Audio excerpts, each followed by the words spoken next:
Journée de la femme, pour un présent plus égalitaire et pour les enfants de demain. Le 8 mars, on rend hommage à toutes ces femmes, autres de l'histoire, et on rappelle leur lutte pour l'égalité, la justice, la paix et le développement. La journée de la femme n'est pas une simple célébration.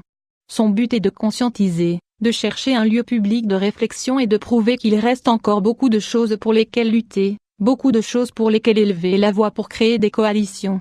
L'égalité de genre est un chemin constant qui avance de jour en jour.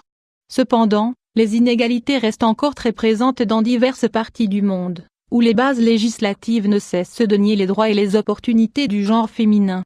Tout cela nous invite, sans aucun doute, à voir ce 8 mars depuis différents points de vue qui vont plus loin encore de la célébration ou de cette rose que nous pouvons offrir à nos mères, à nos sœurs ou à nos conjoints.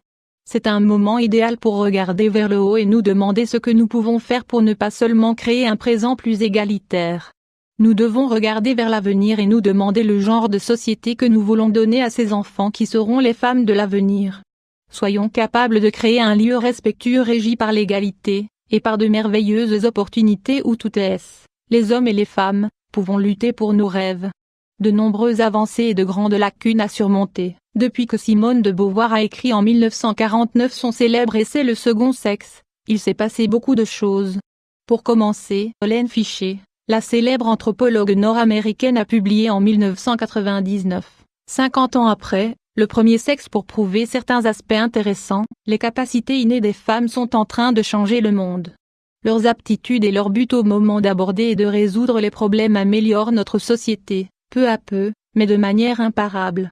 Les femmes ne sont pas supérieures aux hommes, et eux ne sont pas supérieurs aux femmes. Le mouvement international de la femme plaide pour ce principe d'égalité. Pour la répartition des rôles, des responsabilités et que les positions dans la société soient similaires et établies selon qui de droit. Un autre aspect que signale Hélène Fichet, c'est que le plus grand défi de la femme de nos jours est de concilier le milieu familial et le milieu professionnel. Les femmes de leur côté, sont représentées de manière disproportionnée dans diverses aires professionnelles à cause des stéréotypes de genre. Actuellement, l'un des plus grands objectifs est de faire tomber le schéma patriarcal classique selon lequel la femme doit être responsable du foyer. Selon ce dernier, c'est elle qui doit prendre des emplois à mi-temps ou repousser sa carrière professionnelle si elle est mère.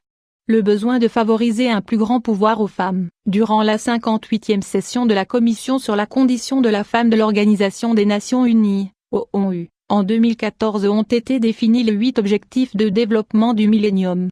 Parmi eux, il a été souligné l'importance d'apporter des ressources pour favoriser un plus grand pouvoir aux femmes. De cette manière, il est fort possible que le terme prise de pouvoir provoque une confusion qu'il faut nuancer. Et prendre du pouvoir ne signifie pas donner du pouvoir au genre féminin pour le placer au-dessus du masculin. Cela signifie rendre visible, donner voix à la femme qui sait tuer les opportunités dont elle manque. Pour mieux comprendre ce concept, rien de mieux que de se baser sur le texte rédigé par l'ONU. Dans celui-ci vous trouvez les preuves de cette prise de pouvoir, promouvoir l'égalité de genre depuis la totalité des institutions. Traiter tous les hommes et les femmes de manière équitable au travail. Respecter et défendre les droits humains et non la discrimination. Veiller pour la santé, la sécurité et le bien-être de tous les travailleurs et travailleuses. Promouvoir l'éducation, la formation et le développement professionnel des femmes. Mener à bien des pratiques de développement de l'entreprise, chaîne d'approvisionnement et techniques de marché en faveur de la prise de pouvoir des femmes. Promouvoir l'égalité par des initiatives communautaires et arrivistes. Évaluer et diffuser les progrès réalisés en faveur de l'égalité des genres.